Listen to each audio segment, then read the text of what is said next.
Hello കൂട്ടുകാരെ, മലയാളി മോമിലേക്ക് നിങ്ങൾക്ക് വീണ്ടും സ്വാഗതം. മക്കളുടെ കാര്യങ്ങളും വീട്ടിലെ കാര്യങ്ങളെല്ലാം ചെയ്ത് നമ്മൾ ബിസി ആയിട്ടിരിക്കുമ്പോൾ ചില സമയത്ത് നമ്മളെ തന്നെ നമ്മൾ മറന്നു പോകാറുണ്ട്. നമ്മുടെ പണ്ടത്തെ പല കഴിവുകളും നമ്മൾ ഒട്ടും തന്നെ ഇപ്പോൾ യൂസ് ചെയ്യാറില്ല എന്നെനിക്ക് തോന്നുന്നു. എന്നെ സംബന്ധിച്ച് ഞാൻ പറയാനേട്ടാ, ഞാനാണെങ്കിൽ പണ്ട് ഒരുപാട് ക്രാഫ്റ്റ് മാത്രമല്ല, പ്രത്യേകിച്ച് തയ്യൽ, എംബ്രോയിഡറി, അങ്ങനത്തെ കുറേ കാര്യങ്ങളൊക്കെ പണ്ട് പഠിച്ചിട്ടുണ്ട് ചെയ്യാനായിട്ട്. പക്ഷേ അതൊന്നും കുറേ വർഷങ്ങളായിട്ട് പ്രോപ്പറായിട്ടൊന്നും ചെയ്യാറില്ല. ഇടയ്ക്കൊക്കെ ഒന്ന് പൊടി തട്ടി വീണ്ടും ചെയ്തു തുടങ്ങും, പകുതി വഴിക്ക് അത് നിർത്തിപ്പോവും. ഇന്ന് ഞാൻ വിചാരിച്ചു കുറച്ച് നേരം ഒന്നും കൂടിയും എൻ്റെ പഴയ കാല ഹോബീസൊക്കെ ഒന്ന് സ്റ്റാർട്ട് ചെയ്യാമെന്ന് വിചാരിച്ചൊരു ദിവസമായിരുന്നു. രാവിലത്തെ പണികൾ വേഗം തന്നെ ചെയ്ത് തീർത്തിട്ട് ആ കാര്യങ്ങളൊക്കെ ചെയ്യാമെന്നാണ് ഞാൻ വിചാരിക്കുന്നത്. ഇന്ന് ലഞ്ചിൻ്റെ കറി മത്തങ്ങ എരിശ്ശേരിയും ഉരുളക്കിഴങ്ങ് വെച്ചിട്ടുള്ളൊരു ഉപ്പേരിയുമാണ് ഉണ്ടാക്കണേ. രാവിലത്തെ ബ്രേക്ക്ഫാസ്റ്റിന് പുട്ടും ചെറുപയറേറിയാണ് കേട്ടോ. മത്തങ്ങയൊക്കെ ഞാൻ കട്ട് ചെയ്തെടുത്തിട്ടുണ്ട്. അതെല്ലാം കഴുകി ഈ ഒരു ചട്ടിയിലോട്ട് ആക്കുകയാണ്. ഇനി അതിൽ അല്പം ഉപ്പും മഞ്ഞൾപ്പൊടിയും വേപ്പിലയും വെള്ളവും കൂടി ചേർത്ത് ഒന്ന് വേവിക്കാനായിട്ട് വെക്കാം. ശർക്കര നീരും കൂടി ഞാൻ കുറച്ച് വെന്ത് കഴിയുമ്പോൾ ഒഴിക്കാറുണ്ട് മധുരത്തിനായിട്ട്. മത്തങ്ങ അവിടെ വേവുന്ന നേരം കൊണ്ട് ഞാൻ അപ്പുറത്തെ സ്റ്റൗവിൽ ചെറുപയർ കറി കാച്ചാനായിട്ട് വെക്കാനായിട്ട് പോവാണ്. അപ്പം ഞാൻ കിച്ചണിലോട്ട് വന്നപ്പോൾ ആദ്യം ചെയ്തിട്ടുണ്ടായിരുന്നത് ചോറും അതുപോലെ തന്നെ ചെറുപയറും കുക്കറിൽ വേവിക്കാനായിട്ട് വെച്ചിട്ടാണ് പച്ചക്കറികളൊക്കെ അരിയാനും കാര്യങ്ങളൊക്കെ വന്നിട്ടുണ്ടായിരുന്നത്. അപ്പോൾ അതെല്ലാം അരിഞ്ഞ് കഴിഞ്ഞിട്ടാണ് ഇപ്പോൾ കറി വയ്ക്കലും കാര്യങ്ങളൊക്കെ സ്റ്റാർട്ട് ചെയ്തത്. ചെറുപയർ കറി സാധാരണ ചെയ്യുമ്പോൾ ഞാൻ ചുവന്നുള്ളിയും വെളുത്തുള്ളിയൊക്കെ ഒന്ന് ചതച്ച് മുളക് പൊടിയും മഞ്ഞൾപ്പൊടിയും കൂടി ചേർത്ത് ചെറുപയർ അതിലേക്ക് ഇട്ട് കൊടുക്കും, അത്രയേ ഉള്ളൂ. അപ്പോൾ ആ ഒരു ചാറ് പോലത്തെ ഒരു കറിയാണ് സാധാരണ ഉണ്ടാക്കാറ്. അപ്പോൾ ഇന്ന് ഞാൻ സാധാരണ ഉണ്ടാക്കുന്നതിൽ വ്യത്യസ്തമായിട്ടൊരു അരപ്പ് ചേർത്തിട്ട് ചെറുപയർ കറി ഉണ്ടാക്കാമെന്ന് വിചാരിക്കണേ. അപ്പോൾ അതാവുമ്പോൾ നമുക്ക് ചോറിനും കഴിക്കാൻ പറ്റുന്ന പോലത്തെ ഒരു കറി ആയിരിക്കും കേട്ടോ അത്. പക്ഷേ ഇന്ന് ഞാൻ പുട്ടിൻ്റെ കൂടെയാണ് ഈ ഒരു കറി ഉണ്ടാക്കിയെടുക്കുന്നത്. അപ്പോൾ ഞാൻ തന്നെ ഈ ചെറുപയർ ഒന്ന് തിളക്കട്ടെ, അതിന് ശേഷം നമുക്ക് അരപ്പ് ചേർക്കാം. ആ കുക്കറിൽ തന്നെ ഞാൻ കഴുകിയെടുത്തിട്ട് അതിൽ പയർ വേവിക്കാനായിട്ട് വെക്കുകയാണ്. മത്തങ്ങ എരിശ്ശേരിയിൽ പയർ ചേർക്കാൻ വേണ്ടിയിട്ടുള്ള പയർ ഇതിൽ വേവിച്ച് വെക്കാം. മത്തങ്ങ ഏകദേശം വെന്ത് സെറ്റായിട്ടുണ്ട്. സാധാരണ മത്തങ്ങ എരിശ്ശേരി ഉണ്ടാക്കുമ്പോൾ ഇത്തിരി കട്ടിയിലാണ് ഉണ്ടാക്കുക. പക്ഷെ ഞങ്ങളിവിടെ ചോറിന് കൂടെ കറിയായിട്ട് കഴിക്കുന്നതുകൊണ്ട് തന്നെ കുറച്ച് ഗ്രേവി പോലെയാണ് ഉണ്ടാക്കാൻ പോണത്. ചെറുപയർ തിളപ്പിച്ച് സെറ്റാക്കിയിട്ടുണ്ട്. ഇതിലേക്ക് ഞാനൊരു അരമുറി നാളികേരവും ഒരു 3 അല്ലി വെളുത്തുള്ളി, 3 ചുവന്നുള്ളി, ഒരു 1/2 ടീസ്പൂൺ ജീരകം എന്നിങ്ങനെയുള്ള ചേർത്തിട്ട് ഇത്തിരി മഞ്ഞൾപ്പൊടിയും കൂടി ചേർത്ത് നന്നായി അരച്ചെടുത്തിട്ട് നല്ല ഫൈൻ പേസ്റ്റായിട്ട് അരയ്ക്കാട്ട് അരച്ച് കറിയിലോട്ട് ചേർക്കുക. ആവശ്യത്തിന് വെള്ളവും ചേർക്കുക, കാരണം ഈ അരപ്പ് ചേർത്ത് കഴിയുമ്പോൾ കറിക്ക് ഭയങ്കര കട്ടിയാവും. ഇനി അതിലേക്ക് മുകളിൽ കാച്ചി ഒഴിക്കാനായിട്ട് ഞാൻ ചുവന്നുള്ളി നൈസായിട്ട് ചോപ്പ് ചെയ്തതും വേപ്പിലയും കൂടി ചേർത്ത് മൊരിയിച്ചെടുത്ത ശേഷം ഒരു 1/2 ടീസ്പൂൺ മുളക് പൊടിയും കൂടി ചേർത്ത് ഇതിന് മുകളിൽ ഇട്ട് കൊടുക്കുകയാണ്. നല്ലൊരു സ്മെല്ലും കാര്യങ്ങളൊക്കെ ആയിരിക്കും. കഴിക്കാൻ നേരം ആകുമ്പോഴേക്ക് കറി ചിലപ്പോൾ കുറച്ചും കൂടി കട്ടിയാവും കേട്ടോ.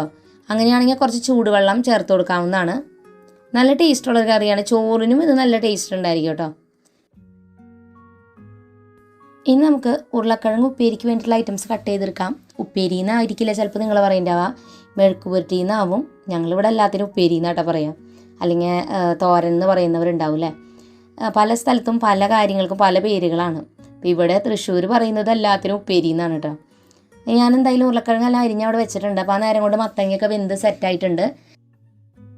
മത്തങ്ങ നല്ലതായിട്ട് വെന്ത് സെറ്റായിട്ടുണ്ട്. ഇതിലേക്ക് ഞാൻ അരപ്പ് ചേർത്ത് കൊടുക്കണം, തേങ്ങയുടെ അരപ്പ്. ഇതിൽ തേങ്ങയും ചുവന്നുള്ളിയും പച്ചമുളകും നല്ല ജീരകവുമാണ് ചേർത്തിട്ടുള്ളത്. അത് നന്നായി അരച്ച് ഇത്തിരി ആ മിക്സിയിൽ നിന്ന് കഴുകിയ വെള്ളം കൂടി ഒഴിച്ചിട്ടാണ് ഞാൻ മിക്സ് ചെയ്തെടുക്കുന്നത്. ശർക്കര നീര് ഒഴിക്കാൻ മറക്കരുത്, അപ്പോഴാണ് ചെറിയൊരു മധുരം കറിക്ക് ഉണ്ടാവുക. ഞാൻ മത്തങ്ങ എരിശ്ശേരി ഉണ്ടാക്കുമ്പോൾ ഇങ്ങനെ ഇപ്പോൾ ചോറിന് കഴിക്കുന്നതുകൊണ്ടാണ് ഇങ്ങനെ ഇത്തിരി വെള്ളം ഒഴിച്ചതുപോലെ ആക്കിയെടുത്തിരിക്കുന്നത്. ഇനി ആവശ്യത്തിന് ഉപ്പും കൂടി ചേർത്ത് ഒന്ന് തിളപ്പിച്ചെടുക്കുക. ഇനി ഇതിലേക്ക് നമ്മൾ നേരത്തെ വേവിച്ച് വെച്ചിരിക്കുന്ന പയർ മാത്രം ആയിട്ട് ചേർത്ത് കൊടുക്കുകയാണ്. ഇനി അതെല്ലാം കൂടി ഒന്ന് തിളക്കട്ടെ. ആ നേരം കൊണ്ട് നമുക്ക് ഇതിലേക്ക് നാളികേരം വറുത്തിടണമല്ലോ, അതൊന്ന് ഫ്രൈ ചെയ്തെടുക്കാം. ഒരു പാനിലോട്ട് 1 ടേബിൾ സ്പൂൺ വെളിച്ചെണ്ണ ഒഴിച്ചു കൊടുത്ത് 1/2 ടീസ്പൂൺ കടുകൊന്ന് പൊട്ടിച്ചു കൊടുക്കുക. 3 വറ്റൽമുളക്, കുറച്ച് വേപ്പില, കുറച്ച് നാളികേരം കൂടി ഇട്ട് കൊടുത്ത് നമ്മളത് നന്നായി ഒന്ന് ലോ ഫ്ലെയിമിലിട്ട് ഫ്രൈ ചെയ്തെടുക്കുക. നാളികേരം ഇങ്ങനെ ബ്രൗൺ കളർ ആവണം. അതിന് ശേഷം ഈ ഒരു എരിശ്ശേരിയുടെ മുകളിൽ ഇട്ട് കൊടുക്കുകയാണ്. തേങ്ങ നമ്മൾ നന്നായിട്ട് അധികം ഇട്ട് കഴിഞ്ഞാൽ നല്ല ഡ്രൈ ആയിട്ട് കിട്ടും കേട്ടോ. ഞാനിപ്പോൾ ഇത്രേ ഇട്ടിട്ടുള്ളൂ. നന്നായിട്ട് അതൊന്ന് മിക്സ് ചെയ്ത് കൊടുക്കുക. ഇനി മധുരം പോരാ എന്ന് തോന്നുകയാണെങ്കിൽ നമുക്ക് ഇത്തിരി പഞ്ചസാര വേണമെങ്കിൽ ചേർക്കാം. ഇനി നമുക്ക് ഉരുളക്കിഴങ്ങ് ഉപ്പേരി ഉണ്ടാക്കിയെടുക്കാം. ഇതിനായിട്ട് ഞാൻ 1 ടേബിൾ സ്പൂൺ ഓയിൽ ഒഴിച്ചു കൊടുത്തു. അതിലേക്ക് 1/2 ടീസ്പൂൺ ചതച്ച മുളക് പൊടിയും കുറച്ച് വേപ്പിലയും കൂടി ചേർത്ത് മുളകിൻ്റെ പച്ചമണം മാറുന്ന വരെ ഇളക്കി കൊടുക്കുക. ഉരുളക്കിഴങ്ങ് ഞാൻ വെള്ളത്തിലിട്ട് വെച്ചിരിക്കുകയാണ്, അല്ലെങ്കിൽ അതിൻ്റെ കളർ മാറും. അരിഞ്ഞ് കഴിഞ്ഞാൽ അപ്പോൾ തന്നെ വെള്ളത്തിലിട്ട് വയ്ക്കുക. മുളക് നന്നായിട്ടൊന്ന് മൂത്ത് വന്ന ശേഷം ഒരു സവാള നീളത്തിൽ ചോപ്പ് ചെയ്ത് കനം കുറച്ച് ചോപ്പ് ചെയ്ത് ചേർത്ത് അതൊന്ന് വഴറ്റിയെടുക്കുക. അത് വാടി വരാനായിട്ട് ഇത്തിരി ഉപ്പ് കൂടി നമുക്ക് ചേർക്കാം. അതിന് ശേഷം അത് വാടി വന്ന ശേഷം നമുക്കതിലേക്ക് നേരത്തെ അരിഞ്ഞ് വെച്ചിരിക്കുന്ന ഉരുളക്കിഴങ്ങ് കുറച്ച് ക്യൂബായിട്ട് ഇങ്ങനെ അരിഞ്ഞെടുക്കണം കേട്ടോ. തീരെ പൊടി പൊടിയായിട്ടല്ല, ഈ ഒരു അളവിൽ അരിഞ്ഞെടുക്കുമ്പോഴാണ് ടേസ്റ്റ്. അത് നന്നായി മിക്സ് ചെയ്ത് കൊടുക്കുക. ആവശ്യത്തിന് ഉപ്പും കൂടി ചേർത്ത് മിക്സ് ചെയ്യുക. ഇനി മൂടി വെച്ചിട്ട് വേവിക്കുക. വേറെ വെള്ളമോ കാര്യങ്ങളോ ഒന്നും ചേർക്കണ്ട. മൂടി വെച്ച് മീഡിയം ഫ്ലെയിമിൽ വെച്ചിട്ട് വേണം ഉരുളക്കിഴങ്ങ് മുഴുവനായിട്ട് വേവിക്കാനായിട്ട്. അങ്ങനെ ഉരുളക്കിഴങ്ങ് ഏകദേശമൊക്കെ വെന്ത് സെറ്റായിട്ടുണ്ട്. ഇനി നമുക്കിതൊന്ന് തുറന്നിട്ടിട്ടൊന്ന് മൊരിച്ചെടുക്കണം.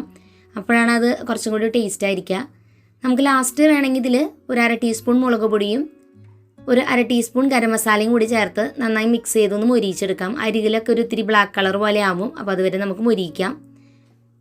നല്ലൊരു ടേസ്റ്റാണ് ഇതിന്. കാരണം നമ്മളിതിങ്ങനെ തീരെ വെള്ളം ചേർക്കാതെ മൂടി വെച്ച് ആ ആവിയിൽ തന്നെ വെന്തുകൊണ്ട് തന്നെ ഒരു പ്രത്യേക ടേസ്റ്റാണ് ഈ ഒരു ഉരുളക്കിഴങ്ങ് മെഴുക്ക് പുരട്ടിക്ക്.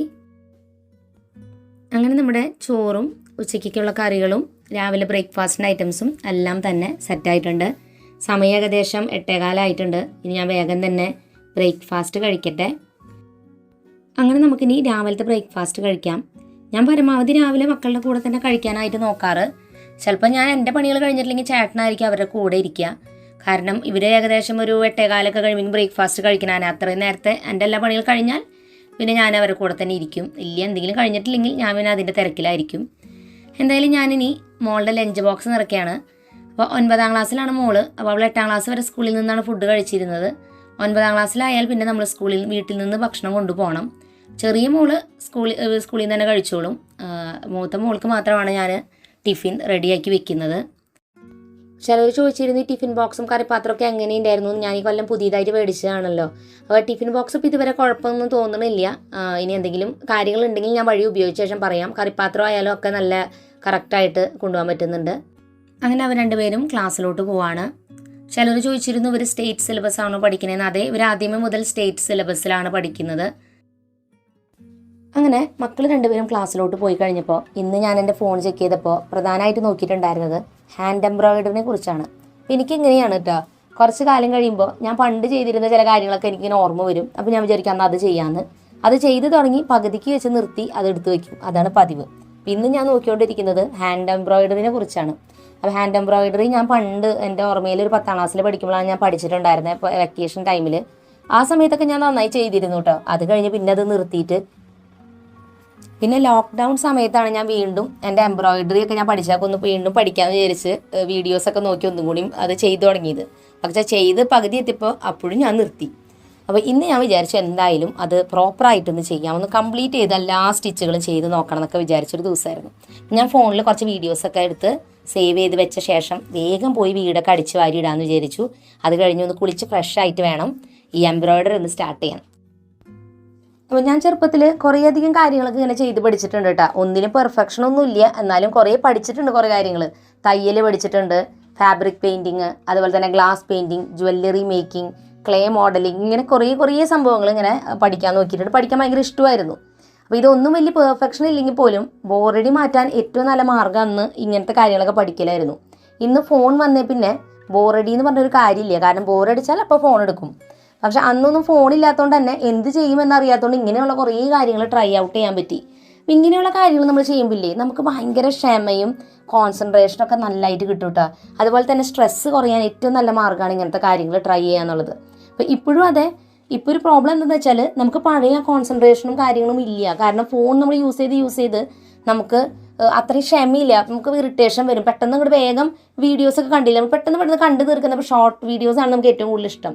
എന്ന് പറഞ്ഞ പോലെ തന്നെ നമ്മൾ ഏതൊരു കാര്യം ചെയ്യുമ്പോൾ അത് ഫാസ്റ്റായിട്ട് വേഗം അവസാനിപ്പിക്കാം എന്നുള്ളൊരു ചിന്തയാണ്. അതുകൊണ്ട് തന്നെ ഇപ്പോൾ നമ്മൾ കുറച്ച് നേരം വായിക്കാനോ കുറച്ച് നേരം ക്രാഫ്റ്റ് ചെയ്യാനോ കുറച്ച് നേരം ഇപ്പോൾ തയ്യൽ ചെയ്യാനോ ഉള്ള ക്ഷമ നമുക്ക് കിട്ടണില്ല. അപ്പോൾ അതൊന്ന് വരുത്താൻ വേണ്ടിയിട്ടും കൂടിയിട്ടാണ് ഞാൻ ഇന്ന് എംബ്രോയിഡറി ചെയ്യാമെന്ന് വിചാരിച്ചത്.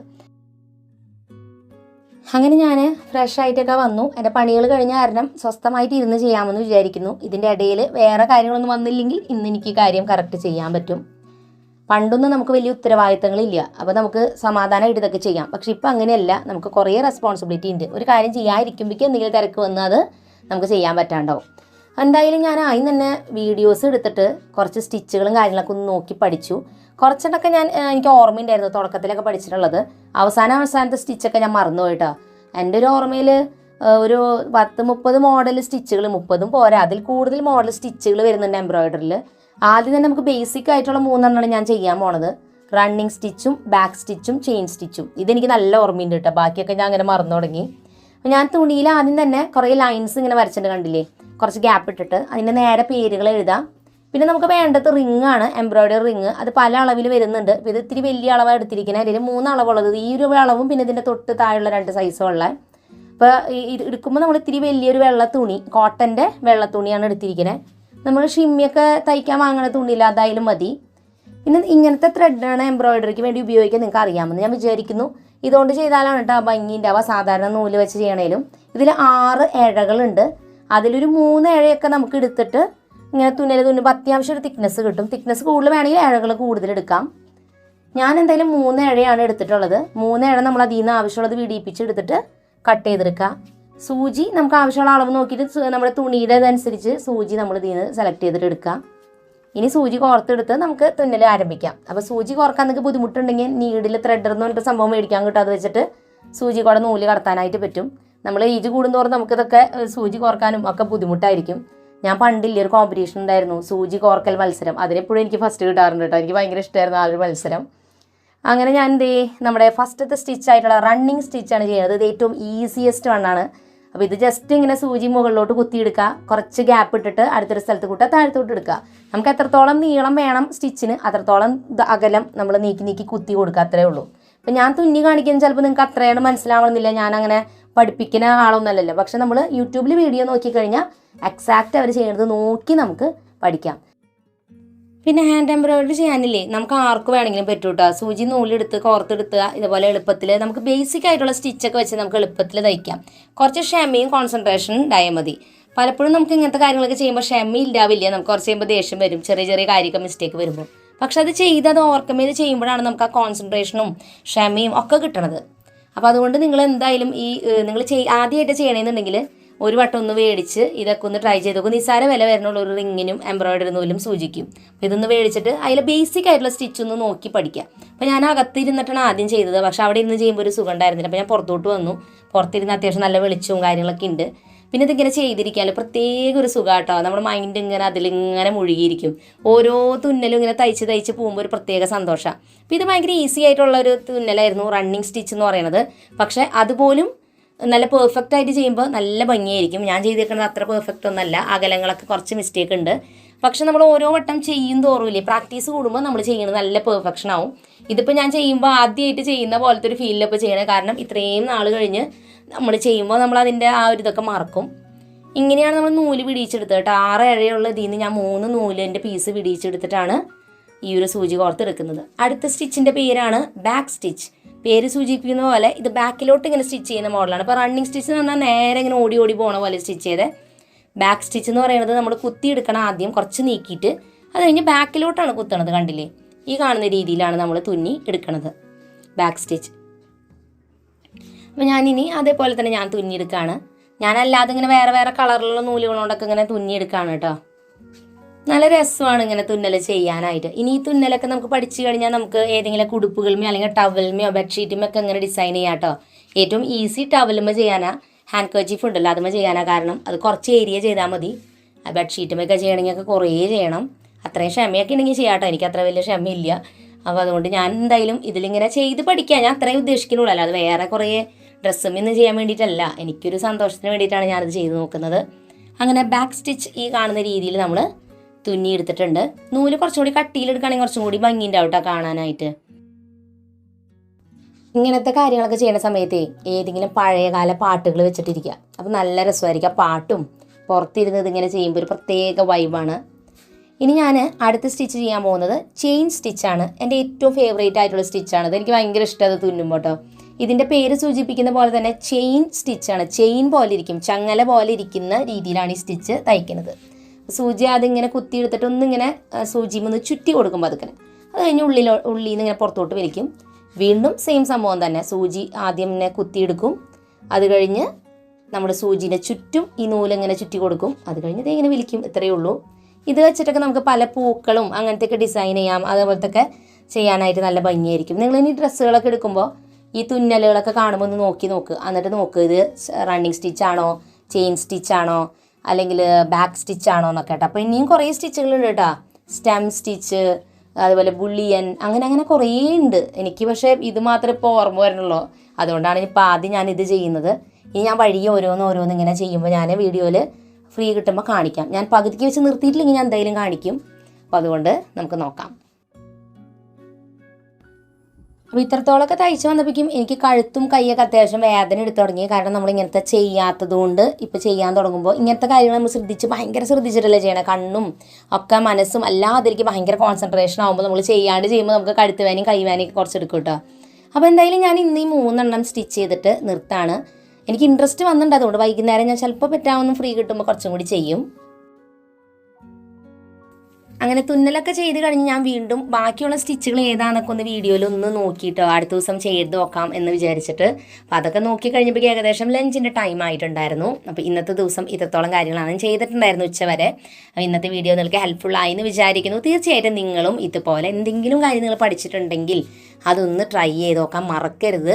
അത് ചെയ്ത് നോക്കി എന്നോട് കമൻസിൽ പറയും വേണം. അപ്പോൾ പുതിയൊരു നല്ല വീഡിയോ ആയിട്ട് വീണ്ടും നമ്മൾ വരുന്നതായിരിക്കും. അതുവരെയ്ക്കും എൻ്റെ എല്ലാ കൂട്ടുകാർക്കും ബൈ ആൻഡ് ടേക്ക് കെയർ.